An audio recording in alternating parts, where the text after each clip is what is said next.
Hi mga kabida, Ate Press here. So nagpapasalamat po pala ako sa nag-avail ng personalized shot mug. Ayan, so ito po yung kanyang orders. Dalawang package po yung ginawa niya o kinuha po niya.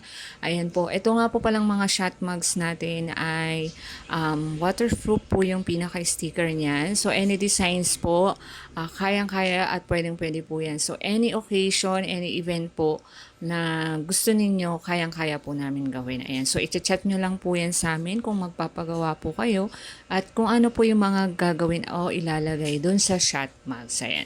So, ayan po, pwede po yung mga pangalan ng ninong, ng ninang. Ayan. So, one design lang po siya pero pwede naman pong kahit iba't ibang name yung ilalagay natin. Ayan. Tapos, yun nga po kung ano po mga design yung gusto ninyo, character man yan o names lang yan. Pwede po yan. Ayan, so sa mga mag-a-avail po, punta po lang po kayo sa Yellow